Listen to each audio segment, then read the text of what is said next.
હવે સમાચાર વિગતવાર। કેન્દ્રીય જળશક્તિ મંત્રી સી.આર. પાટીલ સુરતમાં આવ્યા હતા। રેઇન વોટર હાર્વેસ્ટિંગ સિસ્ટમ કાર્યરત કરવામાં હાજરી આપી હતી। રાજ્ય ગૃહમંત્રી હર્ષ સંઘવી, મંત્રી મુકેશ પટેલ પણ હાજર રહ્યા હતા। કેન્દ્રીય જળશક્તિ મંત્રી સી.આર. પાટીલ સુરતમાં આવ્યા હતા। રેઇન વોટર હાર્વેસ્ટિંગ સિસ્ટમ કાર્યક્રમમાં તેઓએ હાજરી આપી હતી। રાજ્ય ગૃહમંત્રી હર્ષ સંઘવી, મંત્રી મુકેશ પટેલ પણ હાજર રહ્યા હતા। ડોમસ રોડ ખાતે આવેલ હોટલમાં દક્ષિણ ગુજરાતના જિલ્લા પંચાયત સભ્યો, તાલુકા પંચાયત, નગરપાલિકા અને મહાનગરપાલિકાના હોદ્દેદારો હાજર રહ્યા હતા। વધુમાં રેઇન વોટર હાર્વેસ્ટિંગ થાય તે માટેના પ્રયત્નો કરવામાં આવશે તેવું તેઓએ જણાવ્યું હતું। વધુમાં સી.આર. પાટીલે જણાવ્યું હતું કે આગામી 6 સપ્ટેમ્બરના રોજ દક્ષિણ ગુજરાત ખાતે એક મોટો કાર્યક્રમ યોજાશે, જેમાં પ્રધાનમંત્રી નરેન્દ્ર મોદી વર્ચ્યુઅલી જોડાશે। સુરતમાં 2000 મિલકતોમાં રેન હાર્વેસ્ટિંગની સુવિધા ઊભી કરવામાં આવશે। સરકારની 70-20-10ની રેન હાર્વેસ્ટિંગ યોજનાનો લાભ આપવામાં આવશે। 70% સરકાર, 20% ધારાસભ્ય અને કોર્પોરેટરની ગ્રાન્ટ અને 10% સુરત મહાનગરપાલિકા તથા સ્થાનિક સ્વરાજ્યની સંસ્થામાંથી ભંડોળ ગ્રાન્ટ આપવામાં આવશે। કાર્યક્રમમાં દક્ષિણ ગુજરાતના તમામ જિલ્લાના કલેક્ટરો, જિલ્લા પંચાયતના સભ્યો ઉપરાંત અધિકારીઓ અને પદાધિકારીઓ હાજર રહેશે। વરસાદ પાણીનું રેઇન વોટર હાર્વેસ્ટિંગ સિસ્ટમ દ્વારા સંગ્રહ કર્યાનો કાર્યક્રમનો મૂળ હેતુ છે। સૌથી વધુ નદી મધ્યપ્રદેશમાં છે તો સૌથી ઓછું પાણી રાજસ્થાનમાં છે। જો પાણી સંગ્રહ કરવામાં સફળ થઈએ તો 20 નદીઓ એક સાથે જોડવાનો કાર્યક્રમ સફળ થઈ જાય। મધ્યપ્રદેશના મુખ્યમંત્રીને તેઓ મળ્યા હતા અને તેમણે પણ પાણી સંગ્રહના આયોજનમાં સહભાગી બનવા માટે પ્રયત્ન શરૂ કર્યો હતો। કેચ ધ રેઇન કાર્યક્રમ મોદી સાહેબે 2019માં શરૂ કર્યો છે અને હવે આ કાર્યક્રમને જમીન પર ઉતારવાનો સમય થયો છે અને આ કાર્યક્રમ આખા દેશમાં કરવાનો છે। આ કાર્યની શરૂઆત સુરતથી કરીએ અને આમ પણ તમામ કામમાં ગુજરાતમાં અગ્રેસર રહે છે। આ કાર્યક્રમ સુરતમાં થશે ત્યારે મોદીજીને કાર્યક્રમની ટ્વીટ કરવા કહ્યું હતું, પણ મોદી સાહેબ અમને વર્ચ્યુઅલ આવવાની તૈયારી બતાવી હતી। કલેક્ટર અને ડીડીઓ પાસેથી કયા ગામમાં કેટલા બોર બનાવવાના તેની ડિઝાઇન પણ તૈયાર કરવામાં આવશે। વોટર હાર્વેસ્ટિંગ કરવા માટે પાંડેસરા અને કડોદરા જીઆઈડીસી પણ તૈયાર થઈ છે। જમીનમાં પાણી ઉતારવાનું કામ બધાએ સાથે મળીને કરવાનું છે। ગામ કે સોસાયટીમાંથી જે પાણી નીકળે છે તેને બોર કરીને જમીનમાં ઉતારવું જોઈએ, ત્યારે પાણી આવનારી પેઢી માટે અત્યંત મહત્વની બાબત છે। લોકોને વિનંતી કરતા તેઓએ કહ્યું હતું કે ઘર પાસે બોર હોય તો તેમાં પાણી ઉમેરવું, જેથી પાણી ક્વોલિટી પણ સારી રહે। આ કામ જનસેવાનું છે, ત્યારે આખો દેશ સુરતમાં કાર્યક્રમમાં યોજનામાં જોડાવાનો છે। વડાપ્રધાન પણ આ કાર્યક્રમમાં જોડાશે અને આ લોકહિતના કામનું કામ છે। આખા દેશમાં સૌથી વધુ બ્લડ કેમ્પ પણ સુરતમાંથી થાય છે। પહેલા લોકો પાણી માટે બરફ ખોલતા હતા, લોકોને પાણી પીવડાવવા માટે। હવે પાણી જમીનમાં ઉતારવાની યોજના વડાપ્રધાન મોદી દ્વારા લાવવામાં આવી છે। પૈસાની ચિંતા ન કરતા પણ પૈસાના કારણે કામ ન રોકતા। આ કામમાં પૈસાના કારણે કોઈ કચાશ નહીં થાય। જે લોકો બોર કરશે તેનું સન્માન પણ કરવામાં આવશે। આ બાબતે તેઓએ એક સોફ્ટવેર પણ બનાવ્યું છે, જે વ્યક્તિ સૌથી વધુમાં વધુ બોર કરાવશે તેનું સન્માન કરવામાં આવશે। જમીનનો પેચાળ એટલો મોટો છે કે તમે ગમે એટલા બેન માનો એના કરતાં પણ વધારે એ પાણીને સંગ્રહ કરવાની તાકાત આ પેચાળમાં જમીનની અંદર છે અને એ જમીન તમને પાણીનો સંગ્રહ પણ કરે છે અને જ્યારે જોઈએ છે ત્યારે તમને પાછું પણ આપે છે। આ વાત પણ આપણે સમજવી જોઈએ એવું મને ચાલે છે। આ પહેલી એક મિટિંગ અમે કડોદરાના ઇન્ડસ્ટ્રી સાથે કરી, લગભગ 15 કરોડ લીટર પાણી રોજ વાપરતા હતા। અમને કહ્યું કે આ તો ખૂબ મોટો પાપ થયો છે, પરંતુ આનો ઋણ તમારે અદા કરવું જોઈએ અને એટલા માટે તમારે હવે બોર કરીને આ પાણી ઉતારવું જોઈએ। એમણે એમના વિસ્તારના જે વલસાડ, વડોદરા અને આજુબાજુના બધા જ ગામોમાં એમણે જવાબદારી લીધી છે અને અમને કહ્યું કે અમે 50-100 ફૂટ નહીં પણ અમે 400 ફૂટનો બોર કરીને અમે આ પાણી ઉતારીશું અને એનો બધું જ ફંડ એ લોકો પોતે પણ ખર્ચ કરવાનો છે। પાનેસરાની ઇન્ડસ્ટ્રી પણ એના માટે તૈયાર થઈ। પછીની ઇન્ડસ્ટ્રીએ તો 2 દિવસથી બોરના લગભગ 3 જેટલા કોન્ટ્રાક્ટરોને પણ હાયર કરી દીધા છે। મેં મનુભાઈને કહ્યું કે વાપીમાં જેટલી ઇન્ડસ્ટ્રી છે એમને એક ગામ 90 ગામ તમારે દસ્તક આપીને એમની પાસે પણ આ કામ શરૂ કરાવવું છે। કલેક્ટર શ્રી ડીડીઓ વલસાડ એ મળીને પણ આની અંદર કોઈ તાકાત લગાવશે તો આ કામ પણ એનું પૂરું થઈ જશે. અમે અહીંયાથી તાપી સુધી માંગરોળ સહિત આ બધા જ ગામો, નવસારી જિલ્લાના તમામ ગામો અને વલસાડના પણ તમામ ગામોમાં આમાં લઈએ છીએ. આપણી સાથે લગભગ 500 જેટલા બોર એ બરોડામાં પણ થઈ રહ્યા છે. એમાં તો ત્યાં પાણી થઈ ગયું, પણ ત્યાં પણ બોરનું કામ ચાલુ થયું છે અને એ પણ 500 જેટલા બોર થઈ રહ્યા છે. ડીસાના ધારાસભ્ય છે નવીન માળી, એમની સાથે ગઈકાલે વાત થઈ. ઘણા ટાઈમથી આ કામ કરે છે. એમણે 2500 જેટલા કુવા રિચાર્જ કર્યા છે, પણ આ 3 મહિનામાં સ્કીમ સાથે એમણે 500 જેટલા કુવાઓને રિચાર્જ કર્યા છે. અને એમણે કહ્યું છે કે હું હજુ પણ એક દિવસમાં ટોટલ ફિગર કહીને તમને કેટલા થશે એવું તમને જણાવીશ, એવું એને પણ કહ્યું છે. અમરેલીમાં કામ થયું છે. અમદાવાદમાં પણ મને ત્યાંના મ્યુનિસિપલ કમિશનર ધર્માનુ સાહેબ સાથે વાત થઈ. એ મને એરપોર્ટ મળ્યા હતા ત્યારે મેં કહ્યું કે સુરત કલેક્ટર, સુરત કમિશનર આ રીતે કામ થઈ રહ્યા છે, ત્યારે એમને પણ એક ડિઝાઇન માંગી છે અને એનું પણ કામ ચાલુ કરવા માટે કહ્યું છે. આપણે બધા મળીને આ કામ કરવાનું છે. તો આપણે ત્યાં આપણે કેટલું પાણી ઉતારી શકીશું? હવે લગભગ 3 વર્ષ પહેલા જ્યારે મંત્રી નહોતો ત્યાંની વાત કરું છું. વાત કરીએ છીએ તો આ માહિતીની આપણે આપને કરીએ છીએ અને આ માહિતીના દ્વારા અમારે આ વાત નીચે સુધી લઈ જવાની જવાબદારી અહીં જેટલા લોકો બેઠા છે એ બધાની જવાબદારી છે. વેચાણ મારી વિનંતી છે કે આજે ફક્ત સાંભળીને ફક્ત ઉપસ્થિતિ માટે સાહેબના પ્રોગ્રામમાં એટલા બધું પૂરતું નથી, પરંતુ આ કાર્યક્રમને જે અધિકારીઓ બેઠા છે, સૌ જિલ્લાના ઉચ્ચ અધિકારીઓ બેઠા છે, એ બધા જે પ્લાનિંગ કરે છે એમાં પણ તમારો સહયોગ અને સહભાગ એ અત્યંત જરૂરી છે. આ કાર્યક્રમની જરૂરિયાત કેમ છે એની પણ માહિતી આપણે જોવી જોઈએ. ગુજરાતની વાત કરીએ તો આખા ગુજરાતમાં જે પાણી છે એમાં સૌથી વધુ પાણી લગભગ 65% પાણી એ દક્ષિણ ગુજરાતમાં છે. તે છતાં દક્ષિણ ગુજરાતના કેટલાય ગામોમાં હજુ પીવાનું પાણી મળતું નથી. એમાં આપણો આયોજનનો અભાવ, આપણી નિષ્કાળજી, એના કારણે પણ આ પ્રશ્નો ઉપસ્થિત થાય છે.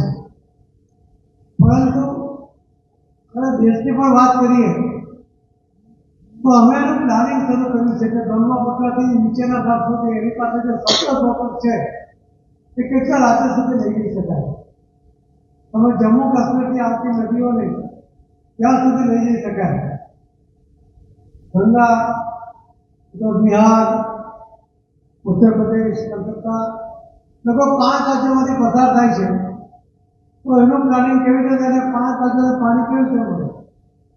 સૌથી વધુ નદીઓ મધ્યપ્રદેશમાં છે. મોટી નદીઓ નર્મદા છે, તાપી છે, ઘણી બધી નદીઓ છે. ત્યાં સૌથી ઓછું પાણી રાજસ્થાનમાં છે. કદાચ સફળ થઈએ તો 2-3 મહિનાની અંદર જ લગભગ મધ્યપ્રદેશ અને રાજસ્થાનની 20 નદીઓ જોડવાનો કાર્યક્રમ એ સંપન્ન થઈ જાય અને એનું જેને કામ થઈ જાય એ પ્રકારની વ્યવસ્થા છે. હમણાં આદરણીય પ્રધાનમંત્રી શ્રી મોદી સાહેબ આંધ્રપ્રદેશનો કદાચ આખા દેશનો સૌથી મોટો જે ડેમ બનવા જઈ રહ્યો છે પોલાવરમ, એના માટે 15,000 કરોડ રૂપિયા ખર્ચાયા છે. અને આ પ્રોજેક્ટ 1940થી સ્ટાર્ટ કરવામાં આવ્યો હતો, પણ એને ખરા અર્થમાં એને આકાર આપવાનું શરૂ થયું તે 2014થી થયું. અને હમણાં 15,000 કરોડ ખર્ચા પછી બીજા 12,500 કરોડ રૂપિયા આદરણીય મોદી સાહેબ હમણાં જ કેબિનેટમાં એના માટે મંજૂર કર્યા. આ એક આંતરિક પાણીની સમસ્યાઓ હલ થઈ જાય એ પ્રકારનો કાર્યક્રમ છે. ગઈકાલે મધ્યપ્રદેશના પણ મુખ્યમંત્રીને મળ્યા છે.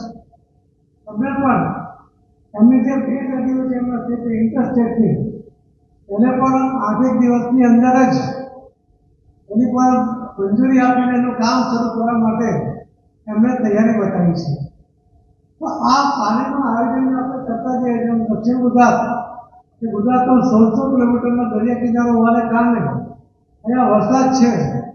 મહારાષ્ટ્રમાં પણ દરિયા કિનારો છે, ત્યાં વરસાદ છે.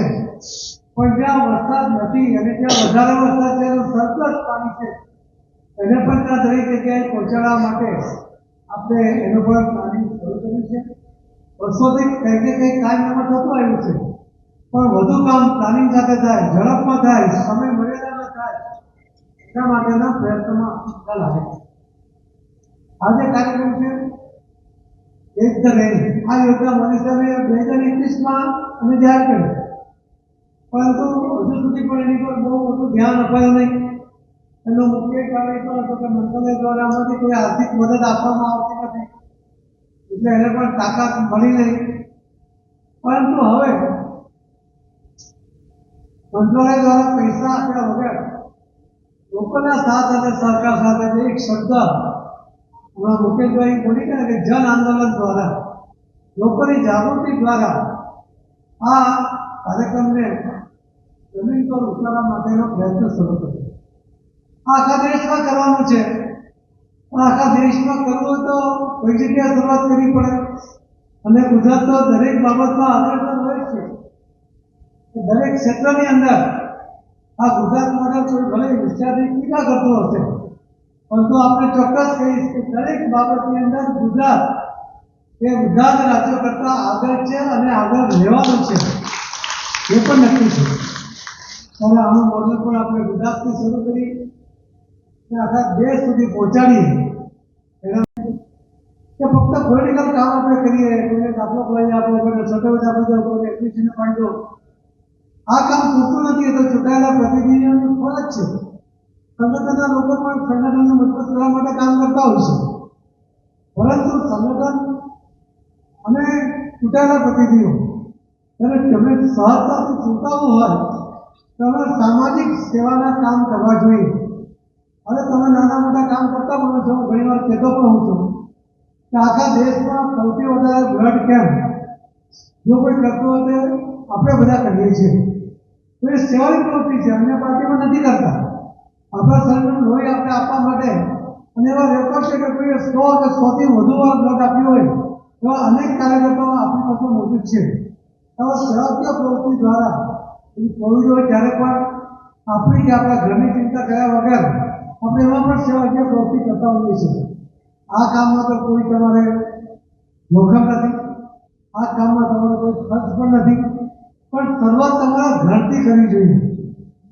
તમે તમારા પોતાના ઘરે જો આ પહેલું કામ કરો અને 6 તારીખ સુધી એના પહેલાં તમારા બોર સાથે હોય તો બોર સાથે, નવો તમને કીધું કે જેટલી સાઈઝની જગ્યા મળતી હોય બહાર એમાં ખાડો કરીને એમાં કપચી નાખી પછી તો પ્લેન થઈ જાય છે.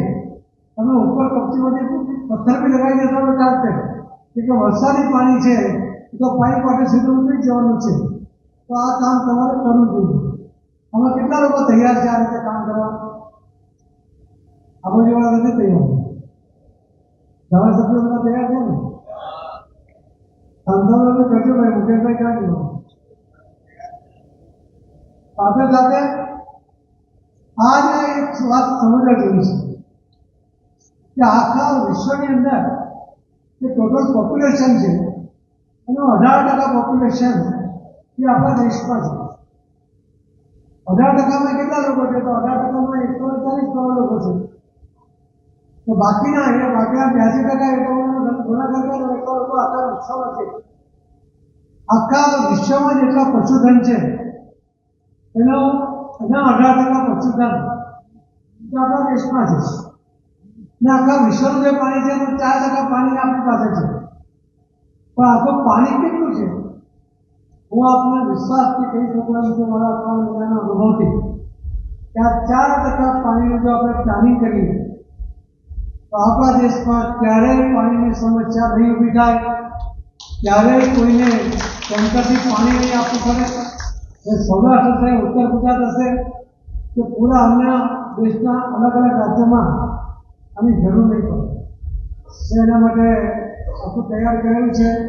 અમે કેટલાય ગામો એવા નક્કી કર્યા કે જે ગામોની અંદર કેટલી જગ્યાએ પાણી છે, જે નળ સે જલની આગામી મોટી સાહેબની જે યોજના છે એમાં ઘણી ફરિયાદ એવી આવે કે નળ છે પણ જલ નથી. એમાં થયું શું તો પ્લમ્બર તો પાઇપ નાખી ગયા, નળ લગાવી દીધા, પણ જ્યારે બોર કર્યો તો બોર કરવાનો બાકી છે. અથવા તો બોર કર્યો હવે પાણી સુકાઈ ગયું છે એટલે ડિસેમ્બર જાન્યુઆરી સુધીમાં પાણી ત્યાંથી બંધ થઈ જાય એટલે એની યોજના ફેલ થઈ જાય. અમે લગભગ ઘણા બધા ગામો ગુજરાતમાં પણ આખો નકશો ગુજરાતના બધા જ ગામ થઈ ગયા છે કે દરેક ગામમાં કેટલી જગ્યાએ કેટલું પાણી છે. દાખલા કે એક ખૂણા પર અહીંયા 300 લોકોને આખું વર્ષ ચાલે એટલું પાણી છે. સવાસો પ્રમાણે ગામમાં તો બધા લોકો આપતા હોઈએ છે. બીજા ખૂણા પર 500 લોકોને ચાલે એટલું છે. ત્રીજા પર કહીએ તો ત્યાં પણ 500-700 લોકોને ચાલે એટલું છે. હવે તમે ગામમાં આ લોકો 2 બૂથ પોલિટિકલ વાત કરીએ તો 2 બૂથ છે તો 2000 મીટર છે તો 3000 ની વસ્તી છે તો 3000 લોકોને પાણી ચાલે એટલું પાણી આપણને કેટલા બોર કરવાથી મળે. એટલે અમે ત્યાં ફરીથી ત્યાં વધારાના બોર કરવા પડે તો કરીને પણ જ્યાં પાણી છે એ ટેકનોલોજી દ્વારા એ જાણીને ત્યાં જ બોર કરીને પછી એને આની સાથે જોડવું ટાંકી સાથે જોડવું એ તરફ અમે જઈ રહ્યા છીએ. આપણે 100% પાણી આપવું છે. જળ આપણે જો મને કહેવાય તો જળ બી આપીશું જ તો એ ભાવના જો સાર્થક કરી હશે ને તો તમારા બધાનો સાથ જોઈશે. ફક્ત અધિકારીઓ એટલા કંઈ ના કરી શકે, ફક્ત કોઈ ચૂંટાયેલા પ્રતિનિધિઓ એટલા કંઈ ના કરી શકે. તમે બધાએ સમાજને સાથે જોડીને તમે જો પ્રયત્ન કરશો તો જ આ કામ થઈ શકે. પોતે મોદી સાહેબને પણ અમને વિશ્વાસ છે કે આ ગુજરાતના કાર્યક્રમ દ્વારા આખા દેશમાં જો મેસેજ આપી શકાય તો આપણું સદભાગ્ય છે કે આપણને આ તક મળે છે કે આપણી આ તાકાત, આપણી આ સંગઠનની તાકાત, આપણી લોકોને મદદ કરવાની ભાવના એના કારણે શક્ય બન્યું છે. પાણીની કિંમત એ આપણને સમજાય છે. સામાન્ય રીતે લોકોને એવું છે કે ગુજરાતમાં ખૂબ પાણી છે. હવે સૌરાષ્ટ્રમાં પણ મોદી સાહેબ નર્મદા નદીએ પાણી લઈ ગયા ત્યાં પણ છે. ઉત્તર ગુજરાતમાં પણ. Reporter Arvind Rathod, Janadesh news, Surat.